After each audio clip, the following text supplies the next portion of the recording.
Welcome to the weekly Business Astro forecast. It is the week 26 from June 28th till July 4th.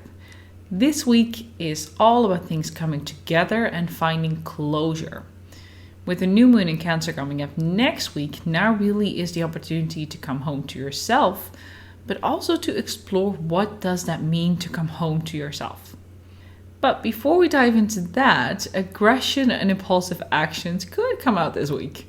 It's on a collective level, but as well as on an internal level. The energy is highly flammable, so if you can, spread out important tasks. So if things don't go as planned, you have the space to course correct instead of going at it like a raged bull. Welcome to the Astrology as a Strategy podcast. I'm your host, Patricia Panassi. I'm on a mission to help you amplify your influence so you can free up time to spend with your family while increasing your revenue. I'm an astrologer, business mentor, an adventure seeker, and a proud mama of 3 kids. Think of this podcast as your shortcut to more joy and ease in your business.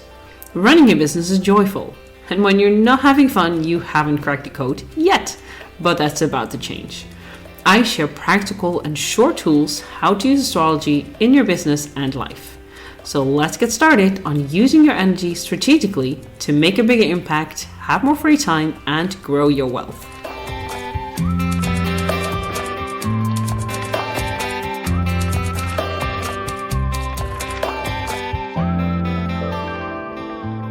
The start of the week is quite smooth, but the 1st of July starts with the last quarter moon in Aries. So it's time to actively let go to create a clean slate for the upcoming new moon. Make sure you move your body so you feel the energy flow. And movement really assists in letting go, and it really helps you to get unstuck, which is very important on that day because the last quarter moon is probably the least important and intense things that's going on because we have Mars in Leo opposite Saturn in Aquarius, and Saturn is retrograde at the moment. Every time when Mars comes into play, it tends to create quite an aggressive and volatile energy. If you catch yourself going from 0 to 100 in seconds, that you pause instead of be reactive. Mars in a fire sign means action first, think later, or maybe not think at all. Opposite is the structured Saturn, and that creates tension. So focus on channeling that tension into structured action. What is your long-term goal? And this explosive energy has the potential to disrupt the end result. So don't be afraid to walk away today when things feel too explosive.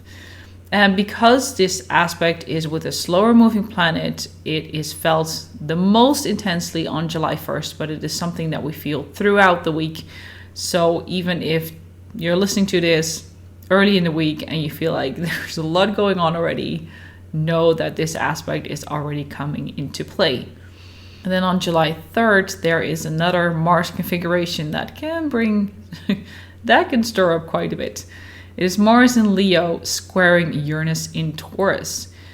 It's about surprises and aggressive butting heads.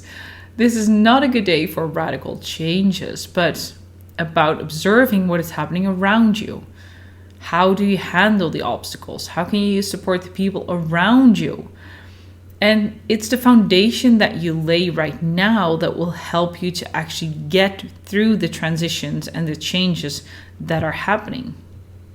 And that was the forecast for this week. There's not a lot happening this week, but the things that are happening can tend to be quite intense.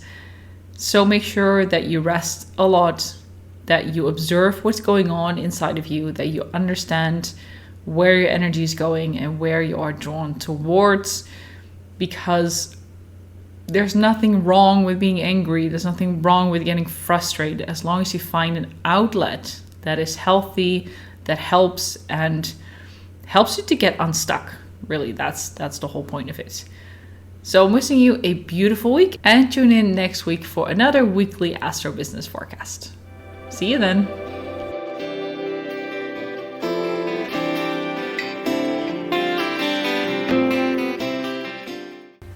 Thank you so much for listening to the Astrology as a Strategy podcast again. I love to hear your insight from this episode.